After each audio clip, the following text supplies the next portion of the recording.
Hello, good evening, and welcome to our Thursday night episode of Brett's Old Time Radio Show. How you doing? Are you all right? Well, now, let me tell you, it's all going on a bit today. We've had a very late birthday tea for William. Vicky's made a lovely, fresh strawberry, fresh cream cake. It's one of my favourite cakes that Vicky makes, and it was very, very tasty. And, well, look, we've been away for a week. We've been to Tenerife. And I don't know if you've seen on social media, we've been putting a bunch of videos on, but we had a lovely time in Tenerife, and we got home probably, I would guess, about midnight last night. By the time we'd come back from the airport and things, very scary in the plane. As we came into land at Bristol Airport, it was clearly really windy, and the plane became very unstable, and it was rocking around. It was clearly struggling in all of the wind, and then all of a sudden, the pilot just suddenly put the power on and we went back up. It was like, oh my goodness, what's going on here? We circled around for a little while, and then we ended up coming in for another landing. It was still a bit ropey, but it was okay. And it was one of those occasions. I always hate it when people clap when the planes landed. I find it really awkward and really embarrassing. On this occasion, when they clapped, I thought, no, it was worthy of that, in fairness. I would imagine it was a manual landing rather than a computerised one. Who knows? I don't know. I don't know a lot about these systems, but it was all a bit hairy, but we're home and we're safe. And William's had his birthday tea, which was lovely. Now, time for you and I to talk about what's coming up. First of all, I'm Brett. I'm your host for our Nighttime Podcast. Welcome to another episode. Please do check out our social media. We've got loads of it. It's all called Brett's Old Time Radio Show. Also, we've got a sister podcast called Sunday Night Mystery. And I keep talking to you about my book. We've got a brand new book out. It's called Danger in the Spanish Sun. It's by me, Brett Orchard. It's on Amazon. Please do check it out. Really appreciate it. Now, without further ado, I've waffled enough for a Thursday. Let's crack on with Secrets of Scotland Yard. This one is called Hunted Hunter.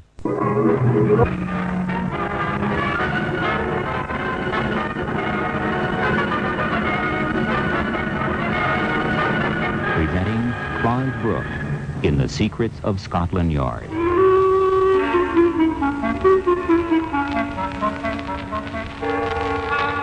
How do you do? This is Clive Brooke. Well, I'm glad to be with you again to keep our rendezvous with the macabre. I've called today's episode The Case of the Hunted Hunter. Whenever public attention is focused on the flight of a notorious criminal, some people admit to some sympathy for the hunted. My advice is don't waste your tears, for in most cases the man who is being hunted deserves his fate. I think you'll agree with me when you hear today's story of the Hunted Hunter.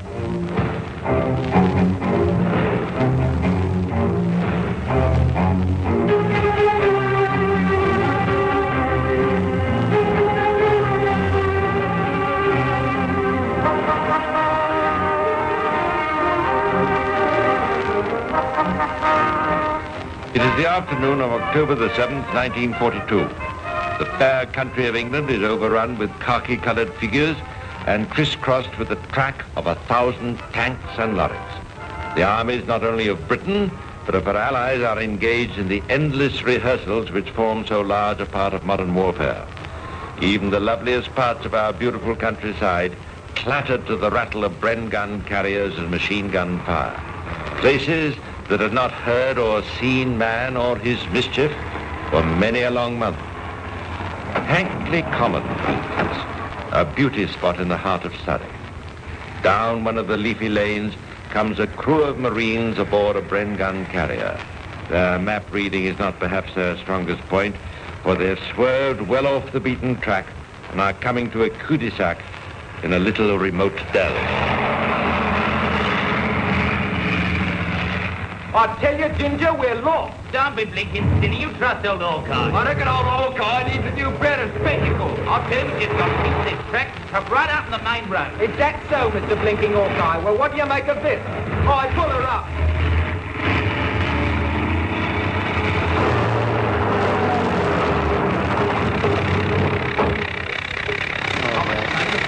I'll say you made a mistake. Heaven knows we'll have to reverse the carrier to get out of here. Well, you can back it up round by the side of those bushes. Okay. Ain't it beautiful? I wish we could spend the afternoon here. That's right, we'll have a picnic. I'm sure the sergeant won't mind. Shut up, let's get going.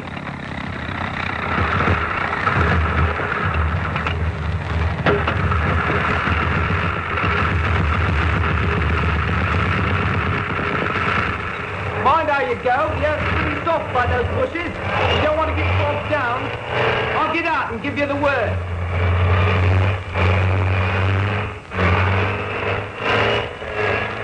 Slowly. All right. Another 2 feet. That's it. Oi, What is it? stop for a minute. Look at that. Where? Sticking out of the ground where the track has turned it up. It's a human arm.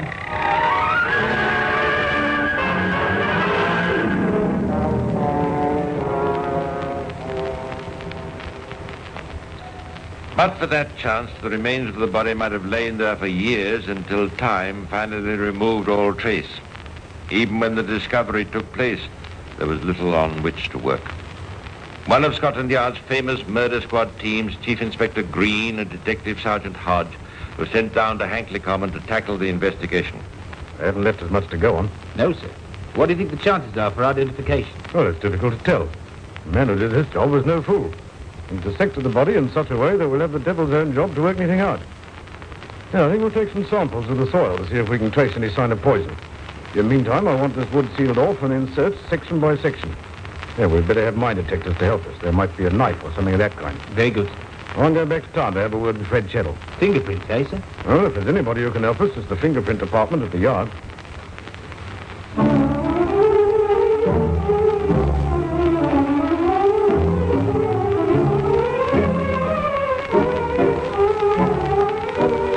Superintendent Fred Cheryl was baffled.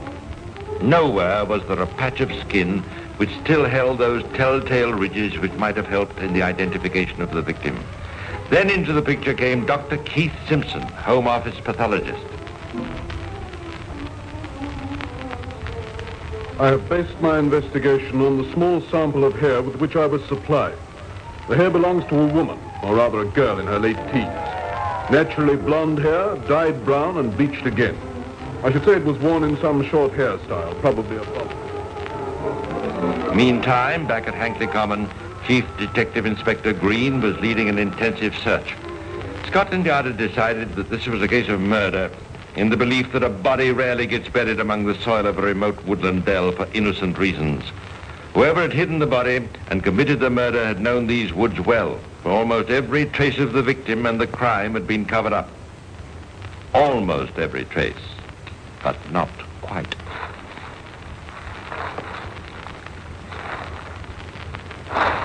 Get this shrubbery cleared away. Yes, sir. I've got 4 men working to the back with knives. Yes, but for heaven's sake, try and avoid disturbing the soil too much, particularly that pathway. We went over that this morning, sir. I've taken impressions of some of the footprints. Good. Now let's go over everything we found so far. First of all, sir, there's this little crucifix. Yes. Probably worn by the girl. Then we found these pages from the Bible and a few sodden bits of letters. Any luck with deciphering them? No, sir, I'm afraid the rain has practically washed the writing away. Then we came across this bit of card. Part of an identity card, isn't it? Yes, sir, I've had that checked with the yard and the samples tally. Unfortunately, it's just a piece of the corner, and so far we've not found any more. Oh, come over here. Oh, what's that? Sounds as though they found something, sir. Oh, come on. Run over here, sir, around the back of those bushes. All right, we're coming. There we are, sir. Yes, what in heaven's name? It's some sort of hut. More of a shelter. It's made of woven saplings, sir. Very neat job. Yeah, I'll tell you what it is. It's a wigwam. My boy's a scout, and they teach him to make this sort of thing. I doubt if they can make it as well as this one, sir. It's really a beautiful job of work. Yeah, there must be some sort of expert in this country who can tell us something about wigwams. I'll get in touch with the yard. And from the hundreds of different experts who are at the disposal of Scotland Yard came a man who was, believe it or not, an expert on wigwams. He was motored down to Hankley Common post-haste, and after examining the structure carefully, said to Detective Inspector Green, "The work of a Cree Indian." Cree Indian? What in heaven's name was he doing on Hankley Common? What indeed? Meantime, from the other fragments of evidence, Scotland Yard was starting to piece together the trail which had been so carefully concealed. To the police laboratory went the stained and sodden letters. The bit of identity card was traced to its office of origin. Questions to every person who lived, worked, or moved near Hankley Common. A blonde girl, bobbed hair, a Cree Indian. Yes, I remember seeing a girl like that. She lived in the woods for several months, it'd be. And I was out late at night on my business. Oh, what business? Well, sir, I do occasionally take a little walk at night. Oh, all right, I know. Poaching. Still, never mind that. I'm concerned with something a lot more serious.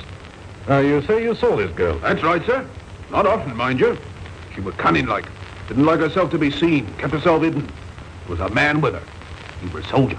Oh, you mean he wore battle dress? That's right, sir. But he weren't like our lads wear. Different, somehow. Oh, how do you mean, different?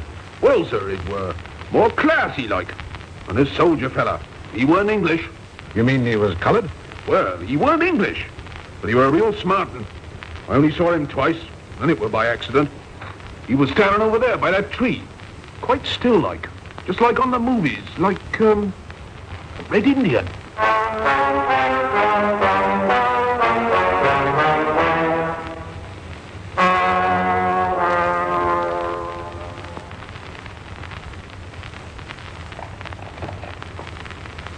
Hello? Is that Canadian Army record? This is Detective Inspector Green of Scotland Yard. Yeah, I want your assistance. Yeah, you had a camp near Godalming in the winter of 1941 and the early spring of the following year. Yeah, well, I'd like very much to have from you a roll of all the personnel stationed at that camp. And in particular, I'm interested in any soldier of Indian parentage. Yeah, that's right. Ah, good. Tomorrow morning, then. Right, thank you very much.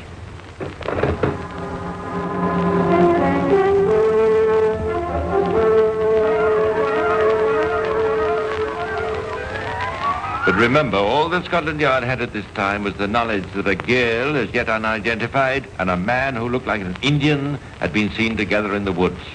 But now all the resources of the yard were devoted to finding an answer to the question, whose body was it that had lain in that dell at Hankley Common? Yes, that's right, sir. The identity card did come from his office. You can tell that from the fragment of the upper part of the card? Yes, sir. There's just enough to give us the district for certain. Still, it could be one of 10,000 different numbers, so I can't help you much more than that. Wait a minute. You say there are 10,000 possible numbers? Yes, sir. Well, if I told you to belong to a girl of 18 or 19 years, how long would it take you to sort out the cards into that category? Oh, in that case, only a few hours, sir. Right. I'll wait.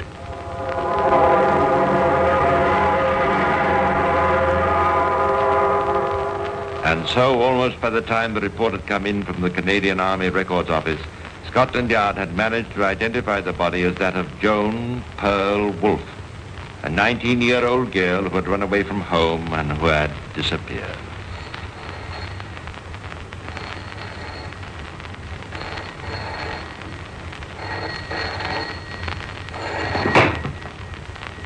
Green here? Oh, good.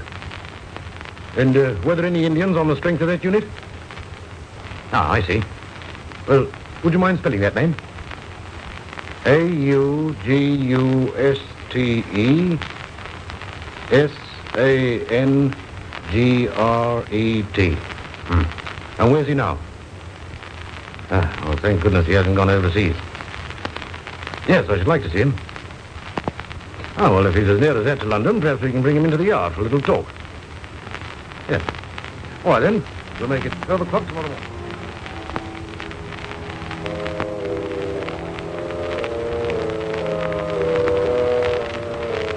You were stationed at Godalming last year? Yes. Did you know a blonde girl? Yes. Did you live with her in a wigwam you constructed on Hankley Common? Was her name Joan? Yes. What else?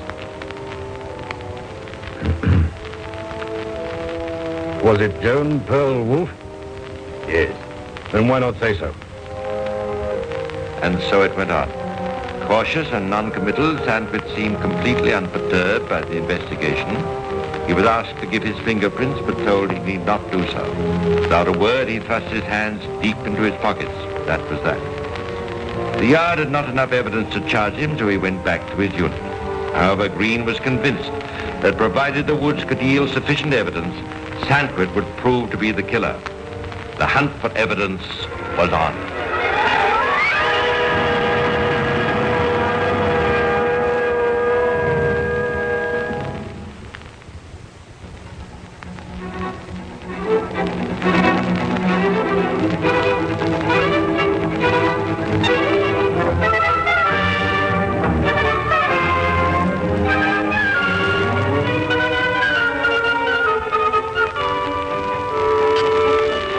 One of the first discoveries in a renewed search of the wood in Hankley Common was the marks of a knife.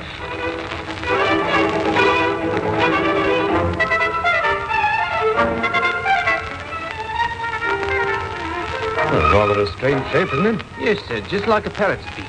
Where did you find those knife marks? Several places, all over the wigwam. Oh, we'll take an impression of these knife marks and let Dr. Simpson have them. I'm going to have a talk with him.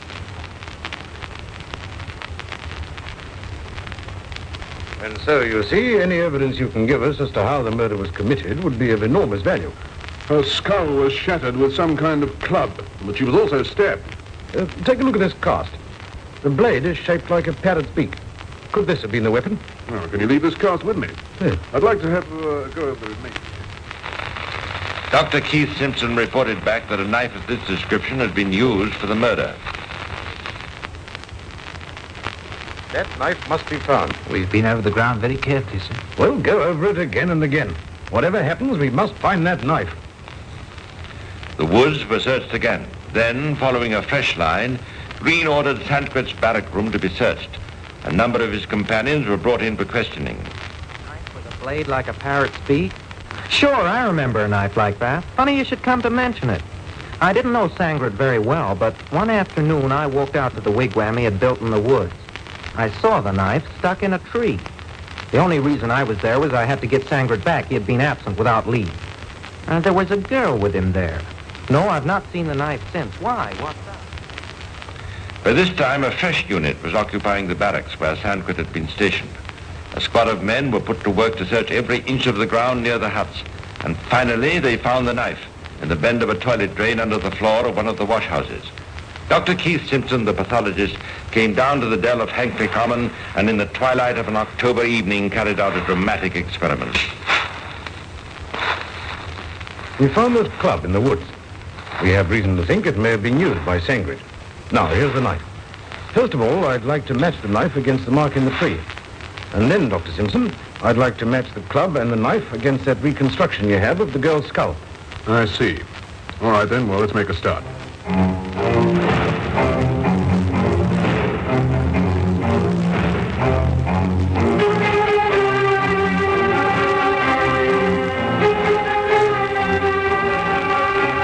Painstakingly, the measurements were compared.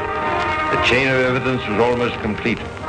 Sandquist was brought under escort to Scotland Yard for another interview.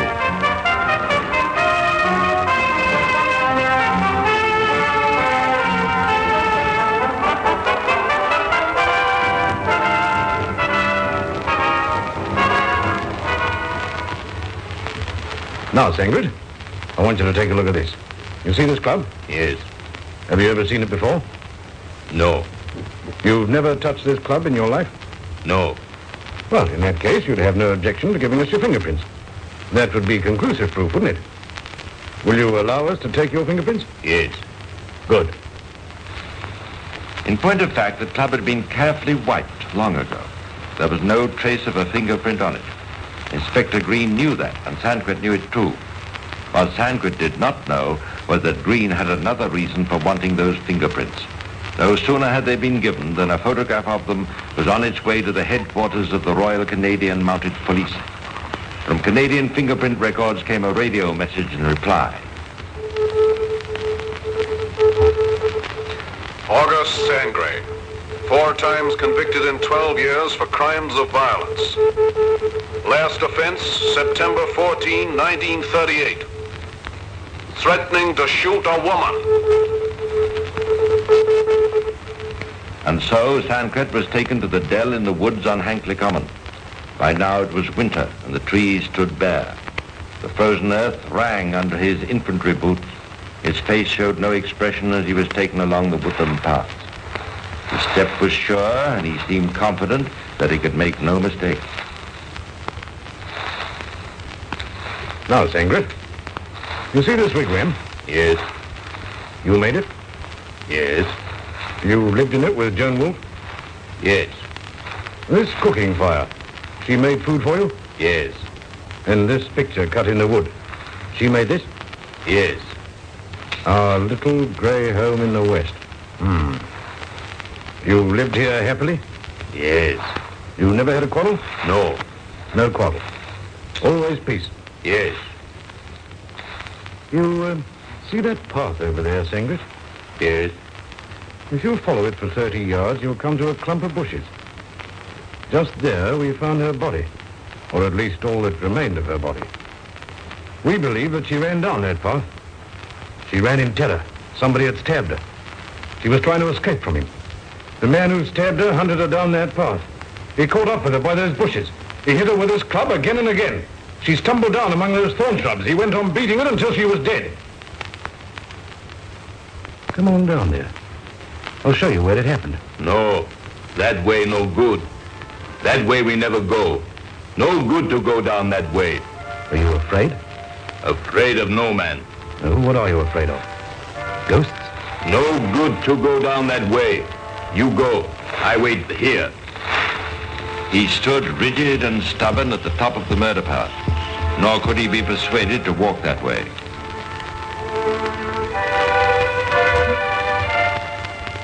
All right, Hodges. I think we've got enough now. I'm going to apply for a warrant.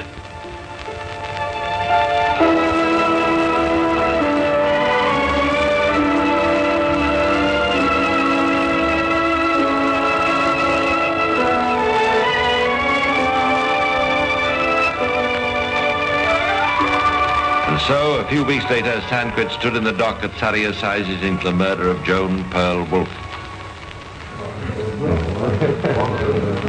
Listen to me, sir.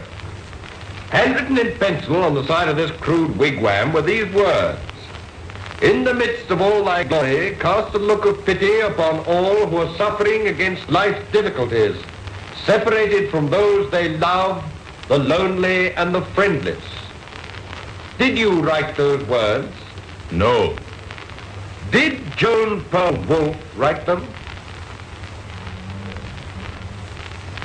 You cannot write, can you, Sangre? No. But those words were read to you. Yes. Why were those words written? Because you'd quarreled with this girl?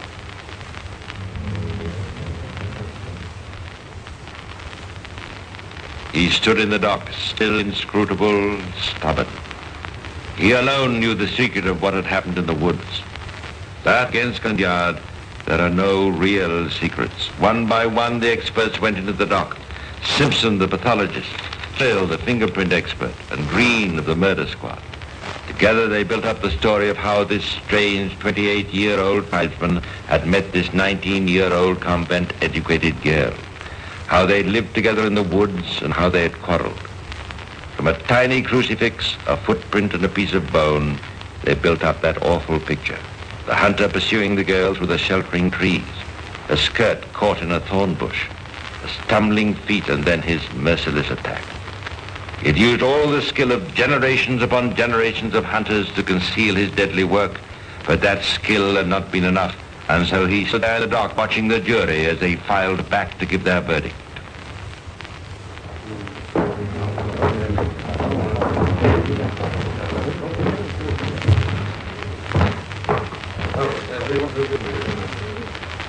Gentlemen of the jury, have you considered your verdict?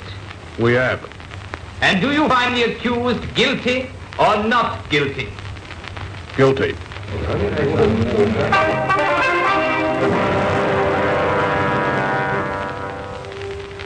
He did not flinch when he heard the verdict. He looked straight ahead. What went on in his mind? Was he thinking of some words the girl had said to him one afternoon 9 long months ago? We learn of these words from the Canadian military policeman who had given evidence. He had come to their wigwam in the woods in order to collect Sandquist and bring him back to camp. firmly but politely he had ordered the gale to leave. He had then said, Goodbye, August. Remember the burning wood, our fire, and the loveliest smell in the world. I'll never get our little home in the west.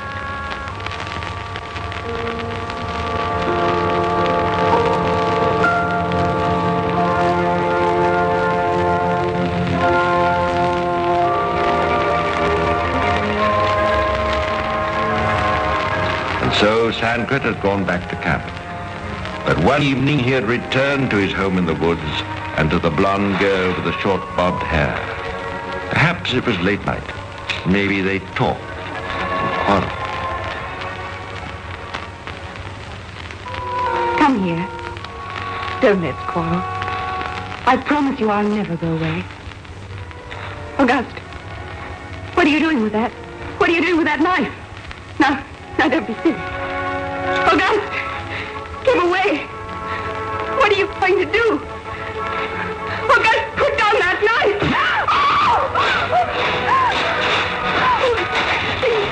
Please don't follow me. Leave me. Let me go. I'll go away. No. Oh, God, please. No. Oh, baby.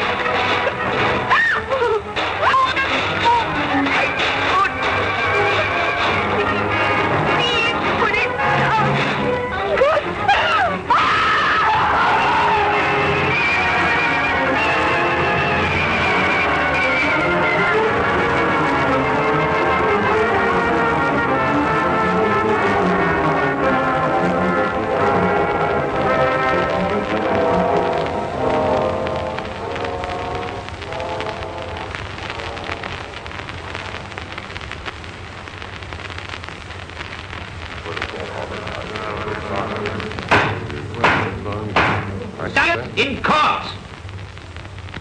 August Sangret, the jury found you guilty of this terrible crime, and the sentence of the law which I have to pronounce upon you according to the statute is this, that you, August Sangret, be taken to the place from which you came, and that from thence you be taken to a place of execution, and that you be hanged by the neck until you be dead. And may God of his infinite mercy have compassion on your soul. So ends the story of August Sandgret. Next time you read in your newspaper of a criminal being hunted by the police, don't think of the criminal. Think of the victim and spare your pity for him.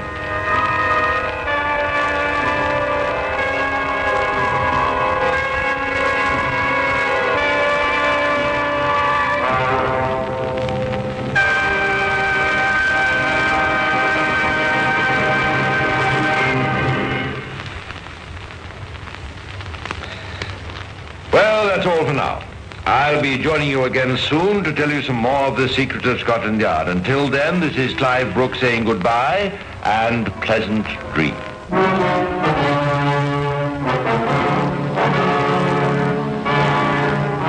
The Secrets of Scotland Yard is distributed by the Center for Telecommunication Services, the University of Texas at Austin, by special arrangement with the Overseas Programming Companies Limited.